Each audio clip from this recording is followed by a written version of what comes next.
Nous allons continuer dans la même direction avec un prix qui pourrait être récompensé d'un périscope parce que c'est le prix de la vision stratégique, cette fois-ci pour la catégorie entrepreneur de l'année.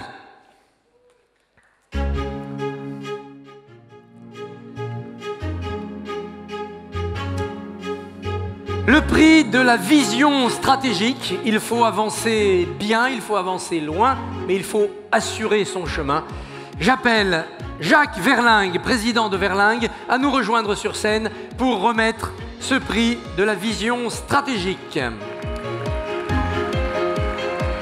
Bonsoir Jacques. Bonsoir. Bonsoir à tous. Fidèle du prix, habitué de nos scènes et habitué aussi de la joie à remettre des prix à des entreprises qui ont le bon jugement, la bonne innovation, la bonne vision. Vous êtes partenaire depuis longtemps du prix de l'entrepreneur de l'année. Vous les accompagnez en France, mais aussi à l'international. Puis vous les accompagnez aussi dans les changements de réglementation, les changements de leur univers. Quelle est l'actualité aujourd'hui pour les entreprises sur le front des risques et sur le front de la protection sociale complémentaire qui crée beaucoup de curiosité chez les entrepreneurs? Voilà, je vous confirme, effectivement, l'actualité est extrêmement riche et chargée. Voilà, peut-être deux choses. Premièrement, effectivement, sur le plan de l'activité sociale, l'actualité sociale, vous savez que le 1er janvier 2016 est une date importante. C'est l'obligation qui est faite à toutes les entreprises de présenter à ses salariés une garantie complémentaire de frais médicaux, ce qu'on appelle la mutuelle. Voilà, donc pour ceux qui ne l'auraient pas fait, il est sûr qu'il y a urgence, mais aussi je voudrais attirer l'attention de ceux qui sont déjà réalisés ces garanties, de leur mise en conformité. Vous savez que les contrats s'appellent désormais des contrats responsables.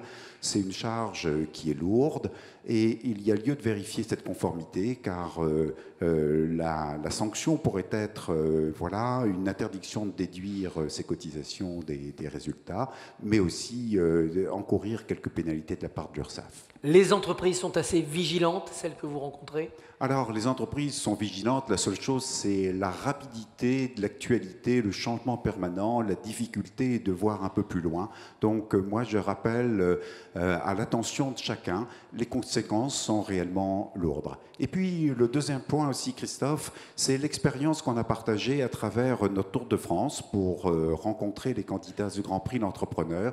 Voilà, deux choses qui nous ont frappés. C'est la préoccupation internationale et c'est également la préoccupation de la cybercriminalité. Et la cybercriminalité, c'est une réalité de plus en plus présente sur le front des entreprises.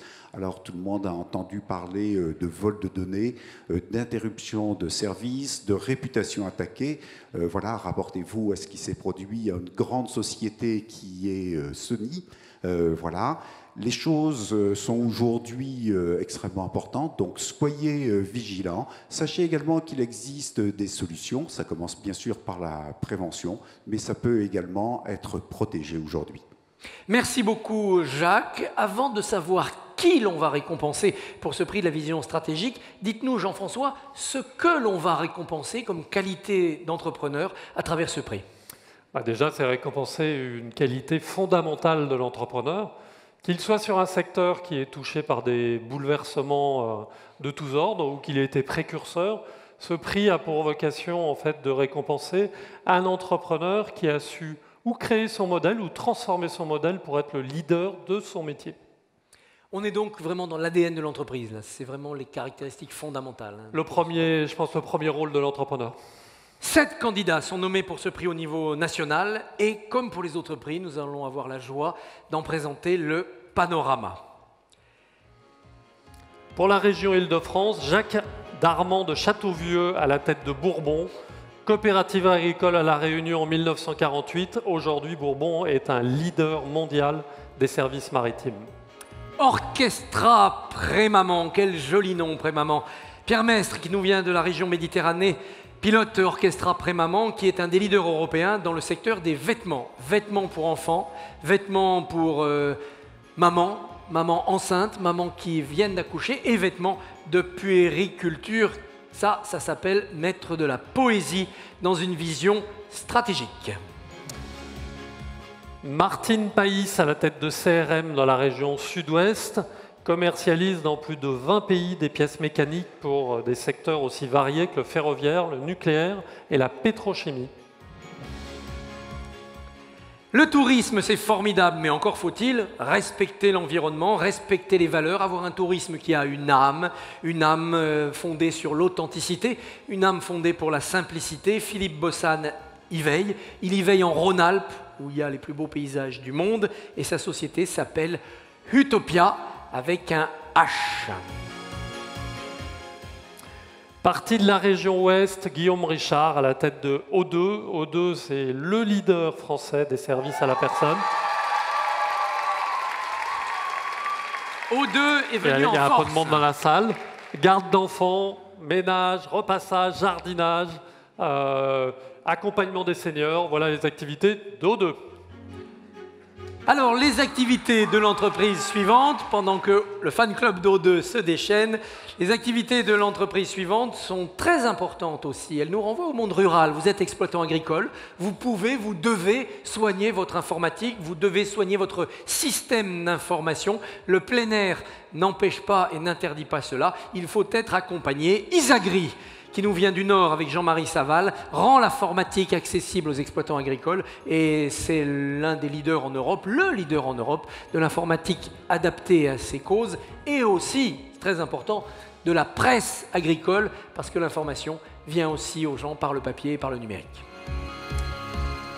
On reste dans le secteur informatique, on est dans l'Est. Gilles Caumont à la tête d'Adista. C'est important d'avoir de l'information, de l'informatique. C'est aussi important d'héberger son système informatique et d'avoir du très haut débit pour pouvoir accéder aux informations de la presse. Très bonne idée.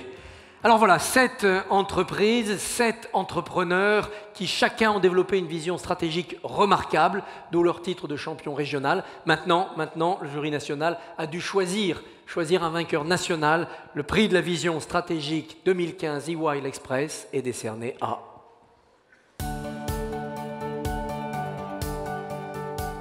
Le prix de la vision stratégique est décerné à Guillaume Richard, président de O2.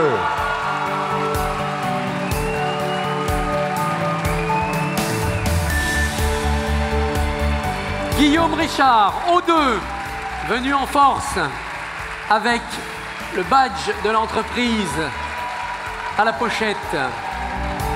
C'est vrai qu'O2, c'est un sigle. Jean-François, O2, c'est non seulement beaucoup de joie dans la salle, mais c'est aussi une histoire. C'est une histoire, l'O2, qui est née en 1999. Donc, je l'ai dit tout à l'heure, aujourd'hui, le O2 est le leader français des services à la personne, avec une croissance régulière et solide.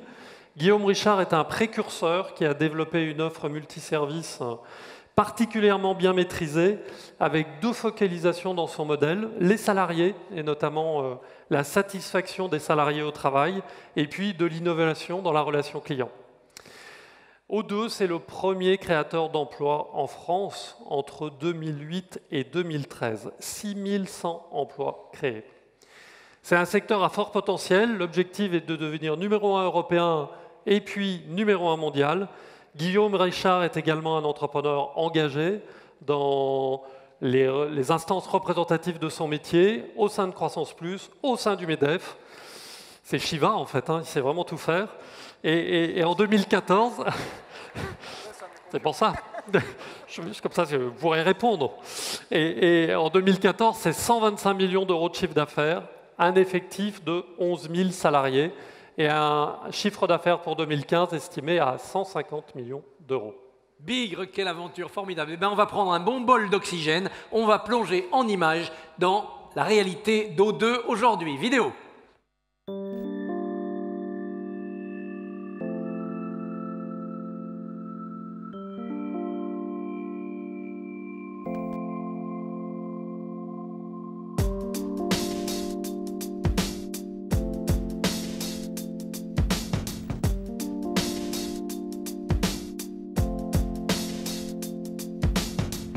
O2 est l'entreprise qui est leader en France dans les services à la personne. On fait du ménage, du repassage, de la garde d'enfants, de l'accompagnement des personnes âgées ou handicapées, ainsi que du jardinage et du bricolage. Aujourd'hui, O2 compte près de 12 000 collaborateurs.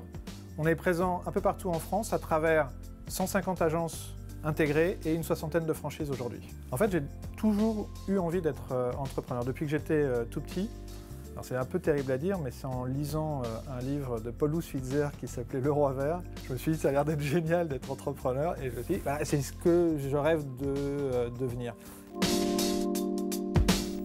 Le facteur de différenciation numéro 1 de l'entreprise, ça a été la volonté dès le départ de vouloir être les numéro 1 dans notre secteur. Numéro 1 d'abord en France, et l'objectif c'est d'être numéro 1 mondial à terme.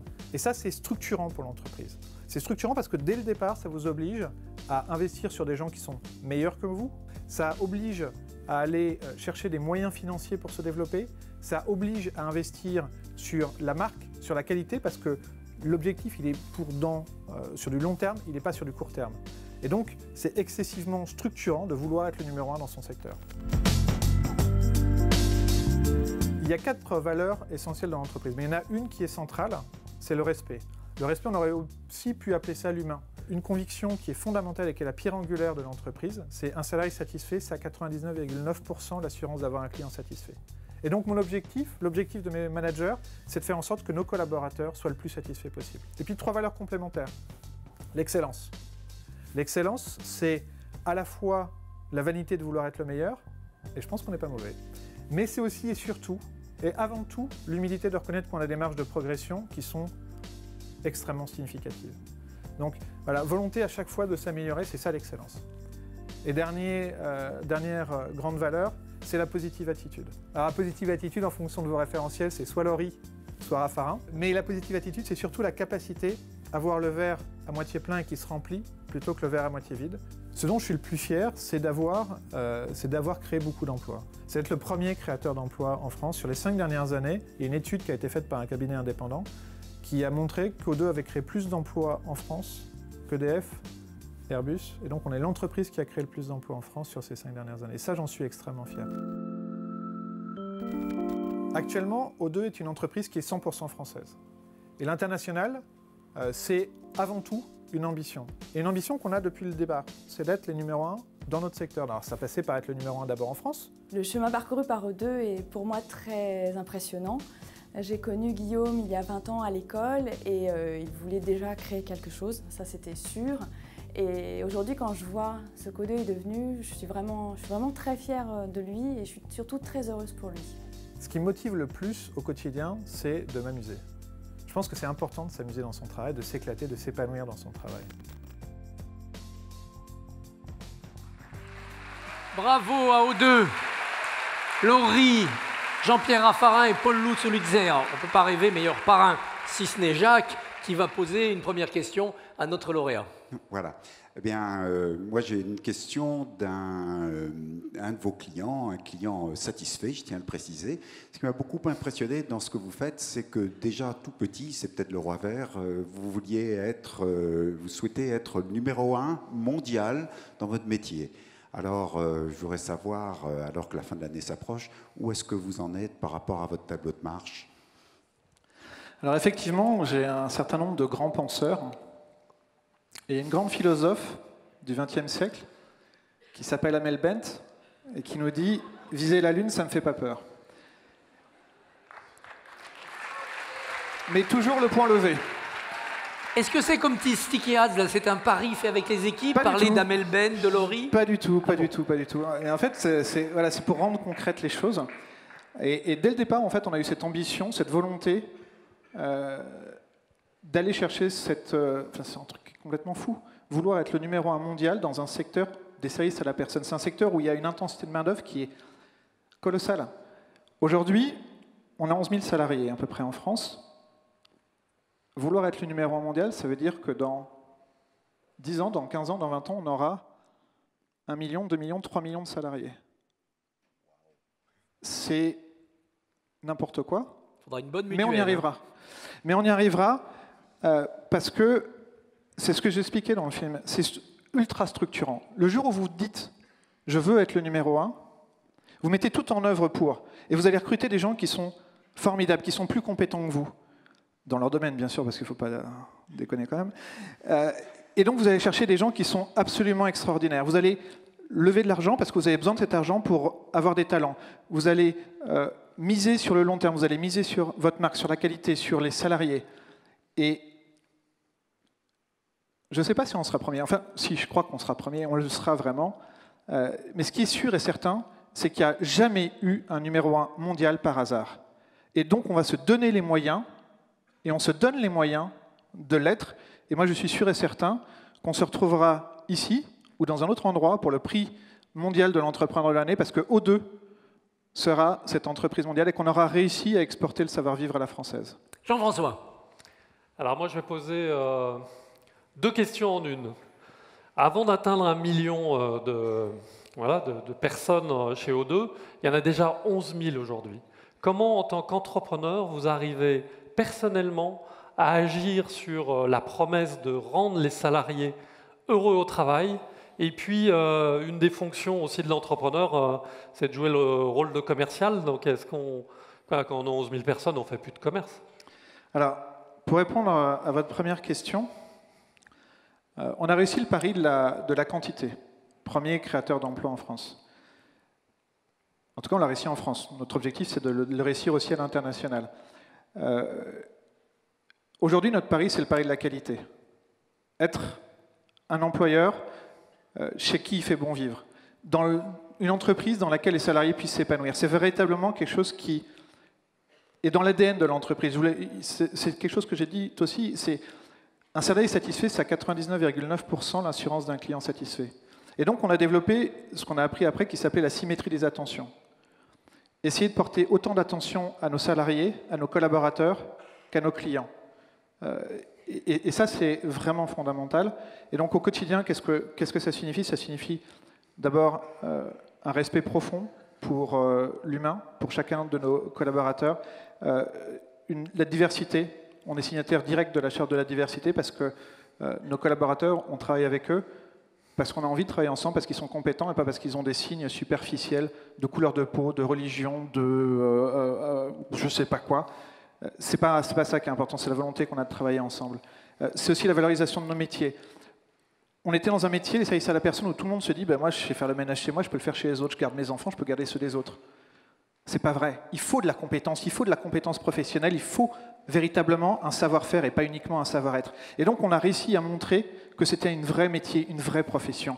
On est dans un métier où on dit c'est de la précarité. Eh bien, nous, tous nos salariés sont en CDI. Notre objectif, c'est d'aller vers du temps plein. Et on a un vrai programme d'accompagnement pour aller vers le temps plein. On a des vrais programmes de formation.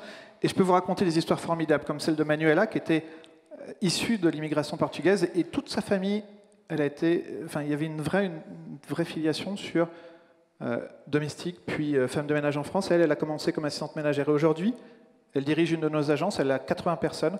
Et elle a commencé comme assistante ménagère, il y a 5 ans, c'était son... Et il y en a plein comme ça. On vous écouterait toute la soirée, mais et donc voilà, il y a... Vous avez dit... C'est formidable. Non, mais c'est formidable. Et voilà, moi, ce dont je suis le plus... Voilà. C'est ça, On a créé plein d'emplois. On a réussi le pari de la quantité. Il faut aujourd'hui qu'on gagne celui de la qualité. On était sur le podium en termes d'entreprise où il fait bon vivre. L'objectif, c'est qu'on soit la première marche du podium. Vous avez dit que vous voulez vous amuser. Est-ce qu'on s'amuse chez O2?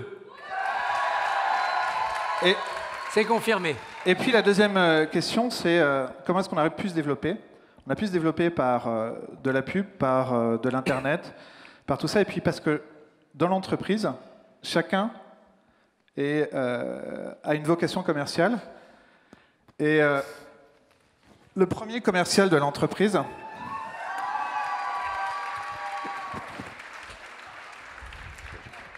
C'est bon, j'ai le portefeuille.